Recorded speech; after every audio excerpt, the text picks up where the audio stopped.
Hallelujah. सभी को जय मसीह की। मेरा विश्वास है आप सभी ब्लेस्ड है, आप सभी आशीषित है। मैं इस समय पुणे एयरपोर्ट पे हूँ, आप देख सकते हैं।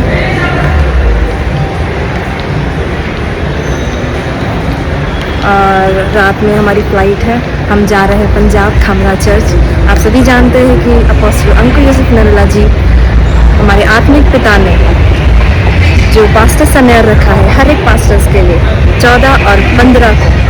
मेरा विश्वास है आप सभी वहाँ पे मौजूद होंगे गलीसिया।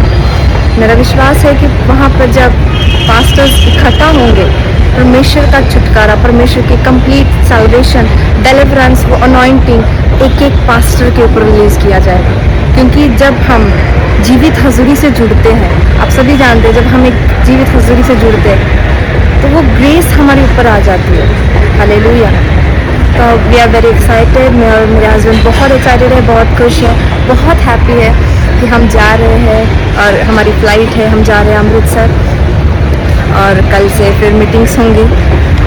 परमेश्वर के दास सिखाएंगे कि किस तरह एक पास्टर जब परसिक्यूशन के नीचे जाता है तो किस तरह जो सिचुएशन से वो फेस करता है।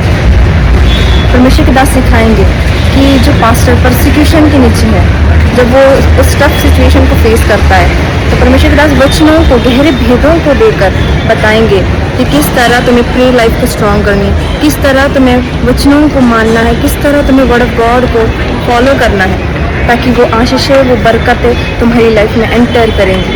हालेलुया। हमारे बीच में परमेश्वर के दास भी हैं। आइए हम उनके पास चलते हैं और आज जो वर्ड ऑफ गॉड वो आपके साथ शेयर करेंगे। मेरे विश्वास है आप उसे ग्रहण करेंगे और ब्लेस होंगे। पास्टर सागर, आप क्या कहना चाहेंगे लोगों को? मैं तो लोगों को यही कहना चाहूँगा कि जितना हो सके परमेश्वर की प्रेजेंस में रहो, क्योंकि अब जो समय है वो पहले जैसा नहीं है, अब सब कुछ बदल चुका है। तो परमेश्वर की प्रेजेंस में बने रहे, हमेशा प्रार्थना करते रहे। अब जो ये 14-15 की जो पास्टर सेमिनार मीटिंग है, जो वर्ल्ड लेवल की मीटिंग होने जा रही है, जो मेरे स्पिरिचुअल फादर के द्वारा ऑर्गेनाइज की गई है, तो इस मीटिंग में हमारे स्पिरिचुअल फादर सिखाएंगे अपने सभी पास्टर्स को कि जो प्रोसिक्यूशन चल रहा है, जैसे छत्तीसगढ़ हो, महाराष्ट्र हो, यूपी हो, और भी बहुत सी जगह जहाँ पे लोगों को सताया जा रहा है, तो ऐसे सिचुएशन में कैसे सेवा करना है वो हमारे स्पिरिचुअल फादर सिखाएंगे। क्योंकि बाइबल तो बताती है कि जितने लोग धार्मिकता के साथ जीवन बिताना चाहेंगे वो सब सताए जाएंगे। ये सताव तो हमारा हिस्सा है, पर इस सताव के कारण हम सेवा करना भी बंद नहीं कर सकते। हमें तो सेवा करना है। जीसस का इम्पोर्टेंट वर्ड है। जीसस ने कहा कि जाओ और सुसमाचार का प्रचार करो, लोगों को पिता पुत्र पवित्र आत्मा के नाम से बपतिस्मा दो, उन्हें चेला बनाओ। ये परमेश्वर ने हमें सिखाया ऑलरेडी और ये हमें करना ज़रूरी है। तो सताव के कारण हम सेवा भी बंद नहीं कर सकते। और एक बात हमेशा अपनी लाइफ में याद रखें, जितना हो सके परमेश्वर की प्रेजेंस में बने रहे, प्रार्थना करते रहे, बाइबल पढ़ते रहे। हमारे स्पिरिचुअल फादर हमेशा हमें यही सिखाते हैं कि तुम परमेश्वर के प्रेजेंस में रहो। जब तुम कंफ्यूज रहते हो, डिस्टर्ब रहते हो अपनी लाइफ में, परमेश्वर के प्रेजेंस में रहो, उपवास करो ज़्यादा से ज़्यादा। तो जब हम फास्टिंग करते हैं, प्रेयर करते हैं या बाइबल रीडिंग करते हैं, एग्जैक्टली परमेश्वर कुछ चीज़ों के द्वारा हमसे बात करता है। वचनों के जरिए परमेश्वर हमसे बात करता है। और हमने एक्सपीरियंस किया अपनी लाइफ में, मैंने खुद अपनी लाइफ में एक्सपीरियंस किया है। आज जो मैं आशीषित हूँ अपनी लाइफ में, मैं अपने स्पिरिचुअल फादर की वजह से आशीषित हूँ। आज जिस भी मैं पोजीशन के ऊपर, खुदा ने मुझे आशीषित किया है अपने स्पिरिचुअल फादर के द्वारा। तो अगर परमेश्वर ने आपको भी आशीषित किया है तो उस आशीष को मेंटेन करें अपनी लाइफ में। लूत क्यों आशीषित था? अब्राहम के कारण। पर जब वो अब्राहम से अलग हुआ, आपको पता है कि लूत की स्टोरी द एंड हुई। लूत ने गलत जगह चॉइस कर ली, उसकी बेटियों के ऊपर गलत असर पड़ा, और आगे जाके आपको लूत की स्टोरी पता है कि लूत के साथ कितना गलत हुआ। और हारून क्यों चुना गया? मूसा के कारण। डायरेक्टली परमेश्वर ने हारून को नहीं चुना था, परमेश्वर ने पहले मूसा को चुना। और मूसा ने कहा परमेश्वर में तो बोलने में सामर्थ्य नहीं हूँ, मैं थकता हूँ, कैसे बात कर सकता हूँ? तो परमेश्वर ने देखा कि इसका एक भाई है जो बात कर सकता है लोगों से। तो परमेश्वर ने मूसा के कारण हारून को चुना कि हारून मूसा की सहायता कर सके। तो आप किसी और के कारण चुने गए हो, इस चुनाव को व्यर्थ मत जाने देना।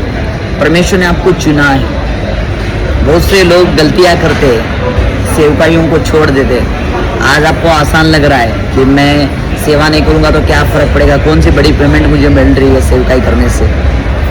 देखो, आपको यहाँ से तो कुछ नहीं मिलेगा, यहाँ से थोड़ी बहुत मिल जाएगी फिलहाल, पर आगे जाके जो आशीष मिलेगी दुनिया उसकी गवाह ठहरेगी यीशु मसीह के नाम में।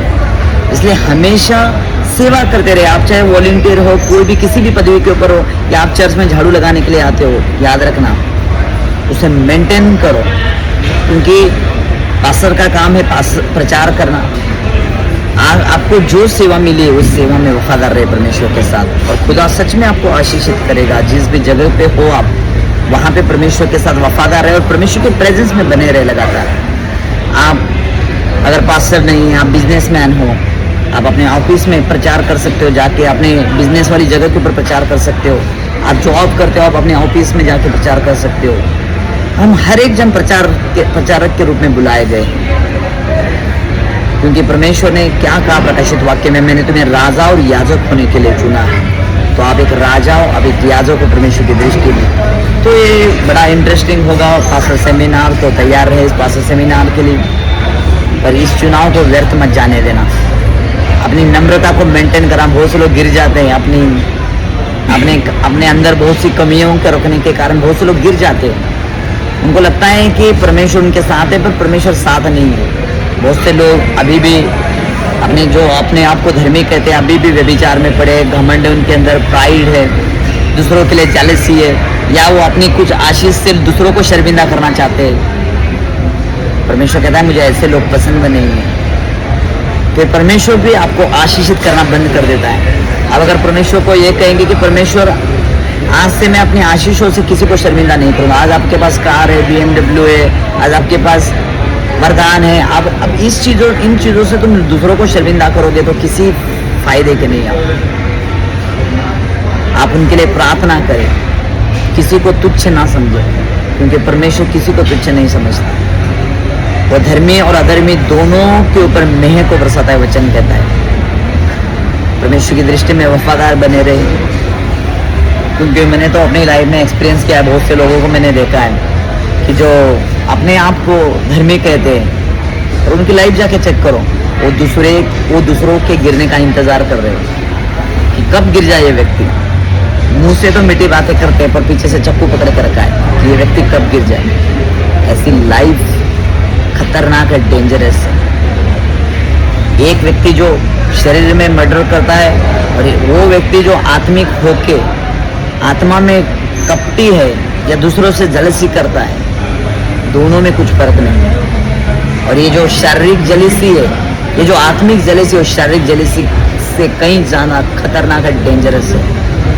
वफादार रहे परमेश्वर के साथ, परमेश्वर की प्रेजेंस में रहे, फिर वो परमेश्वर का अभिषेक आपके जीवन के ऊपर आएगा यीशु मसीह के नाम से। किसी को शर्मिंदा ना करे, अपनी आशीष को मेंटेन रखे, ज़्यादा से ज़्यादा प्रार्थना करें।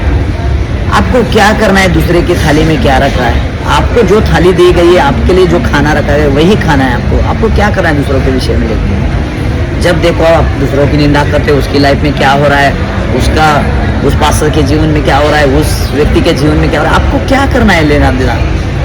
आप कितने YouTube चैनल चेक कर लोगे, कितना वो आशीष ही नजर आएगी आपको दूसरों के चैनल्स के ऊपर, क्योंकि परमेश्वर ने उनको आशीष देना। अब परमेश्वर कहता है कि मैं जिसके ऊपर दया करना चाहूँगा उसके ऊपर दया करूँगा। तो परमेश्वर की मर्जी है, उसकी दया हमारे ऊपर हुई है, आपके ऊपर भी होगी अगर आप हम्बल रहोगे परमेश्वर के सामने। हम भाई है, वचन कहता है जो प्रेम करना नहीं जानता वो परमेश्वर को नहीं जानता। आप प्रेम नहीं करते एक दूसरे से, आप अपने भाई से प्रेम नहीं करते, पास्टर से प्रेम नहीं करता। ये क्या चीज़ है खतरनाक। एक दूसरे से प्यार करें, क्योंकि परमेश्वर ने हमसे प्रेम किया है। और अगर एक दूसरे के साथ जलेसी करते रहेंगे कोई फ़ायदा नहीं है। ये सारा इसका जो अंत वाला रिजल्ट होगा वो बिल्कुल खतरनाक होकर बिल्कुल बेकार होगा, फालतू वाला होगा, कोई फ़ायदा नहीं है ऐसी चीज़ों का। तो बड़ा अच्छा लग रहा है। आज बहुत दिनों बाद मैं पुणे एयरपोर्ट के पास आया हूँ। मैं तो मुंबई से ही जाता हूँ लगातार, और आज पुणे एयरपोर्ट पे आया हूँ मैं। तो खुदा उन सभी को आशीषित करे, खुदा उन सभी को ब्लेस करे और तैयार रहे इस पास्टर सेमिनार के लिए। पास्टर सेमिनार तो ऑनलाइन नहीं होगा क्योंकि बहुत सी स्पेशल सीक्रेट्स, बहुत से गहरे भेद परमेश्वर के दास ऑनलाइन शेयर नहीं करते, तो खास पास्टरों के लिए होगा। तो खुदावन आप सभी को आशीषित करे, सभी को ब्लेस करे और मिलते हैं परमेश्वर की प्रेजेंस में।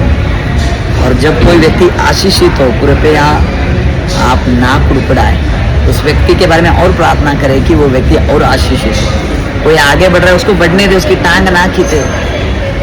तुम्हारा दुश्मन भी आशीषित हो, उसके लिए प्रार्थना करें, उसके लिए और प्रार्थना करें और किसी से जेलसी ना करें। खुदावन आप सभी को आशीषित करे।